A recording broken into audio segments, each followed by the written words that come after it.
The Little Magic Shop. A magical witch story from MONSTROUS. Gretchen Proudcake was riding a magic broomstick. The moon rose behind her. She was on her way to the little magic shop. And when she got there, the sign on the door said, Madam Cassandra Skittle, Dream-a-tician, Fog-ologist, sparkle restorer, and licensed purveyor of magical artifacts. Gretchen stepped inside. The little shop was packed with every sort of magical equipment and paraphernalia imaginable. Heaps of marvellous, magical, wonderful and exciting things. Behind the counter stood a young man in emerald green robes and a matching pointed hat. "Can I help you, madam?" the young wizard said. "Yes, please.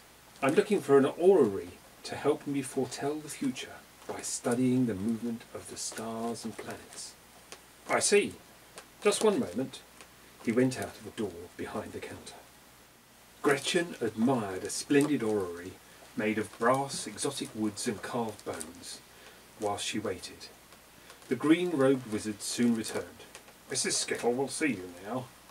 Gretchen went round the counter and through the back door. A very old and wrinkled lady beckoned him in. Gretchen said, "I'd like to buy an orrery. The one in your shop looks perfect." "How much is it?" getting her velvet purse out. "I'm sorry, we don't accept money. An orrery is a very powerful instrument. Some say it will not only predict the future, but may actually influence what happens in times to come." "Oh dear, so what can I give you for the orrery?" Let me see." She consulted a purple crystal ball. "You seem to be worthy enough," she said. Then she reached across to a pile of rune bones and cast them. The old lady studied them carefully. Your intentions are also pure. Will you perform a service to earn possession of the orrery?" "Okay, what service?"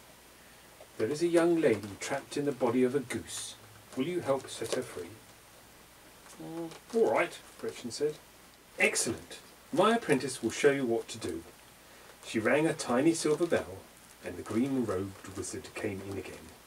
Gretchen followed him through an arched door, and the young wizard smiled at her and said, "If you would care to step into this trunk." This room was full of large trunks, not elephant trunks or swimming trunks, but luggage trunks. The sort of trunk you might take with you on a steamer crossing a wide ocean. The apprentice opened one of the large trunks, and Gretchen stepped into it.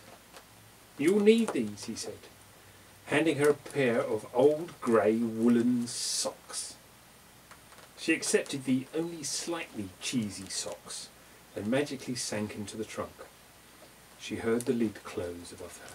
Gretchen found herself standing in an identical trunk in a ruined chapel. Almost immediately a goose honked outside the chapel window. It seemed to want to come in. There was no door nor windows, just holes in the crumbling stone walls where these things used to be.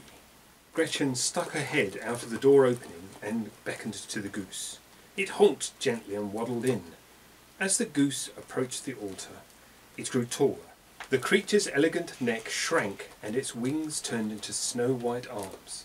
In moments the goose was gone, and a beautiful woman, dressed in a fabulous dress of the whitest white feathers, stood before Gretchen. One part of the goose, however, had not changed. She still had webbed feet. "Did you bring me some socks?" the goose lady asked in a soft, gentle voice. Gretchen pulled the pair of old grey socks from her pocket and handed them to the goose lady, who put them on her goosey feet. The goose lady shivered and rocked from side to side. Something was happening in the socks. The wool unravelled of its own accord to reveal a pair of delicate and shapely human feet.